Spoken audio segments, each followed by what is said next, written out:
Hello friends, welcome to study with Sunil. देखिए दोस्तों, पहला क्वेश्चन आपको दे रखा है, अक्ल पर पत्थर पड़ना। इस मुहावरे का अर्थ इनमें से कौन सा होगा, ये आपको बताना है। अक्ल पर पत्थर पड़ना, दूसरे की बुद्धि नष्ट करना, ये तो नहीं होगा। बुद्धि नष्ट ना होना, ये भी नहीं होगा।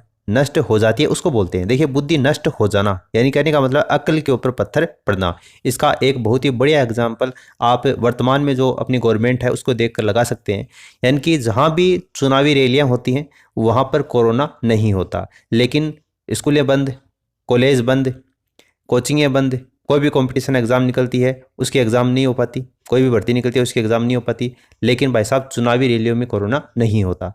कहने का मतलब है कि चुनावी रैलियां, चुनाव जिस जिस राज्य में है वहां पर रैलियां धड़ल्ले से हो रही हैं, वहां पर कोरोना नहीं होता, लेकिन पढ़ाई के नाम पर कोरोना हो रहा है। कहने का मतलब है अकल के ऊपर पत्थर पड़ना। इसका आप इससे अच्छा एग्जाम्पल वर्तमान परिस्थिति को देखकर नहीं ले सकते। ठीक है, तो आप समझ गए होंगे कि हम क्या करना चाहते हैं। अकल के ऊपर पत्थर पड़ना यानी कि बुद्धि का नष्ट हो जाना। ऑप्शन सी क्या हो जाएगा, इस क्वेश्चन का करेक्ट आंसर हो जाएगा।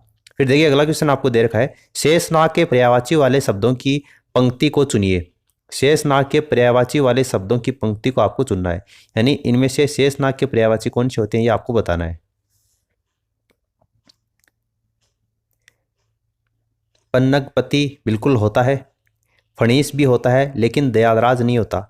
और इसकी जगह कौन सा होता है, व्यालराज होता है। ठीक है, ये हो जाएगा ऑप्शन जो आपको सी दे रखा है वो इसका करेक्ट आंसर हो जाएगा। फणीस नहीं होता, फणीस होता है, तो ये भी गलत हो जाएगा। ठीक है, ऑप्शन सी इसका करेक्ट आंसर होगा।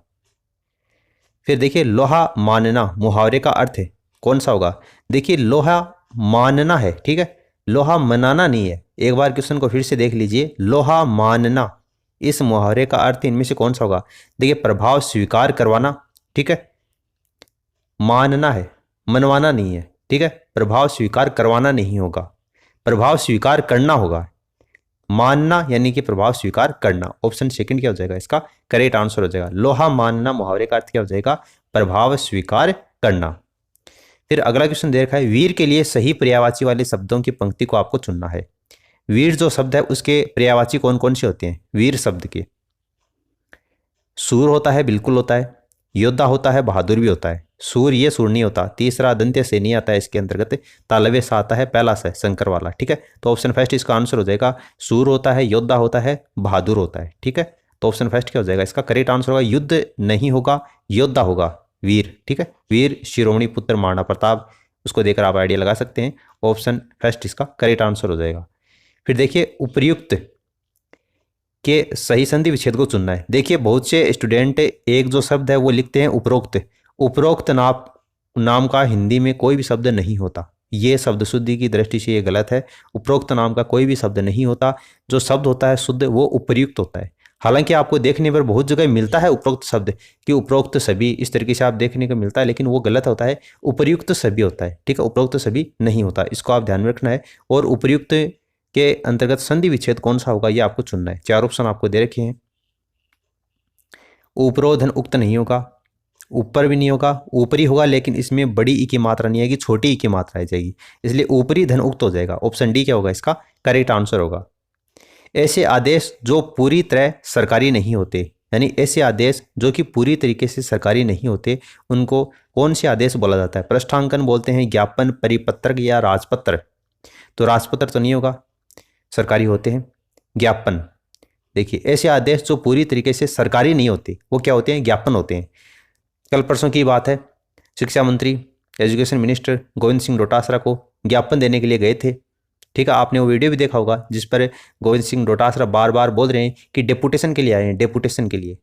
इसके बदले में शिक्षक बोलता है कि नहीं ज्ञापन है, तो फिर डोटासरा जी बोलते हैं हाँ वही तो डेपुटेशन।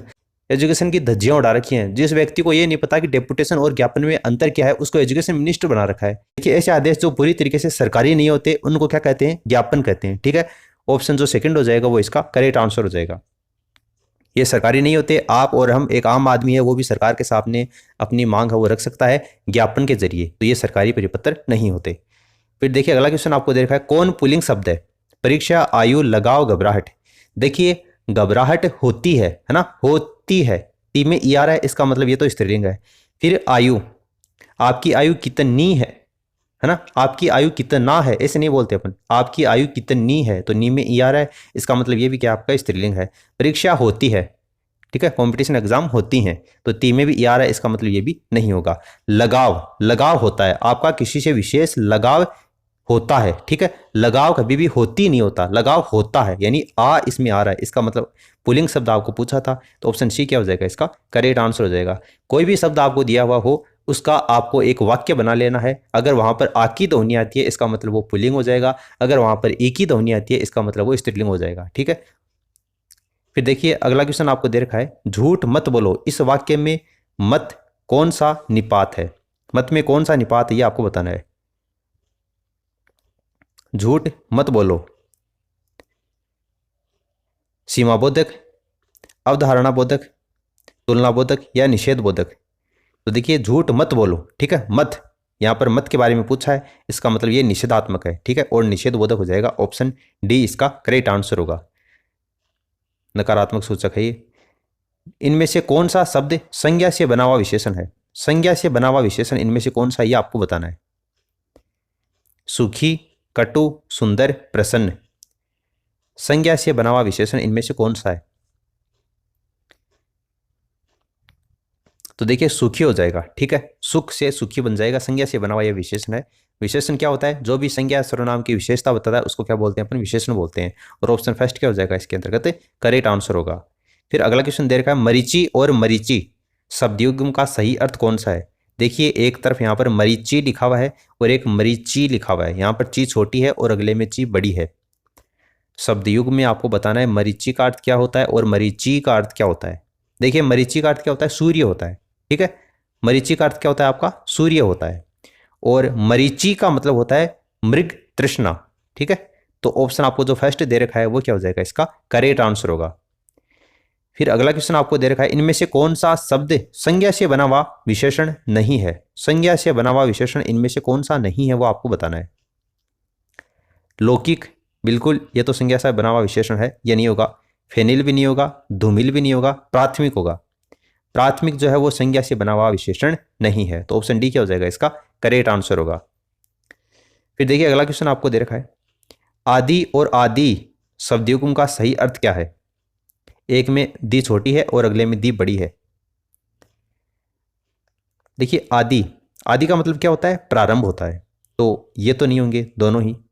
आदि का मतलब प्रारंभ होता है, और आदि का मतलब क्या होता है, अभ्यस्त होता है, आदिवासी नहीं होता, अभ्यस्त होता है, इसका मतलब ऑप्शन सी इसका आंसर हो जाएगा। छोटी वाली दी है, आदि का मतलब प्रारंभ होता है, और बड़ी वाली दी है, इसका मतलब क्या होता है, अभ्यस्त होता है, तो ऑप्शन सी क्या होगा, इसका आंसर होगा। फिर अगला क्वेश्चन आपको दे रखा है, इनमें से कौन सा शब्द संज्ञा से बना हुआ विशेषण नहीं है, संज्ञा से बना हुआ कौन सा विशेषण नहीं है वो आपको बताना है। रुचि से रुचिकर बना है, ठीक है, ये तो नहीं होगा। लाभ से लाभकर, और ये भी नहीं होगा, भयंकर भी नहीं होगा, शुभंकर होगा, ठीक है, शुभंकर जो है वो संज्ञा से बना हुआ विशेषण आपका नहीं हुआ है, ठीक है, ऑप्शन सेकंड जो होगा वो इसका करेक्ट आंसर होगा। फिर अगला क्वेश्चन देगा, अनल और अनिल शब्दयुग्म का सही अर्थ आपको बताना है। अब आपको ये तो पता है कि एक का अर्थ अग्नि होता है और एक का अर्थ वायु होता है, ठीक है, ये तो पता है आपको, हवा और अग्नि से संबंधित हैं अनल और अनिल, लेकिन कौन से का अर्थ कौन सा होता है ये आपको याद रखना है, ठीक है। अनल का मतलब क्या होता है, अग्नि होता है, और अनिल का मतलब क्या होता है, वायु होता है, ठीक है। अनिल का मतलब क्या होता है, वायु होता है, और अनल का मतलब क्या होता है आपका, अग्नि होता है, यह आपको ध्यान में रखना है थोड़ा सा। ऑप्शन डी क्या हो जाएगा, इसका आंसर होगा। इनमें से किस शब्द में स्वर मात्रा संबंधी अशुद्धि है, स्वर संबंधी अशुद्धि यानी कि मात्रा संबंधी अशुद्धि इनमें से कौन से में है वो आपको बताना है। अहल्या, सरोजिनी, गृहिणी, प्रदर्शिनी, प्रदर्शिनी नहीं होता, प्रदर्शनी होता है, ठीक है, तो ऑप्शन डी क्या हो जाएगा, इसका आंसर हो जाएगा, इसमें मात्रा संबंधी अशुद्धि है, ऑप्शन डी। अजर और अजीर शब्दयुग्म का सही अर्थ क्या है, अजर और अजीर शब्दयुग्म का सही अर्थ आपको बताना है। देखिए अजर का मतलब क्या होता है, देवता होता है, और अजीर का मतलब क्या होता है, आंगन होता है। अजर का मतलब क्या होता है, देवता होता है, और अजीर का मतलब क्या होता है, आंगन होता है, तो ऑप्शन आपको जो सेकंड दे रखा है वो इसका करेक्ट आंसर हो जाएगा। किस शब्द में व्यंजन संबंधी अशुद्धि है, व्यंजन संबंधी अशुद्धि इनमें से कौन से शब्द में है। गरिष्ठ, अभिष्ट, स्वादिष्ट, विशिष्ट। व्यंजन संबंधी अशुद्धि इनमें से कौन से में है?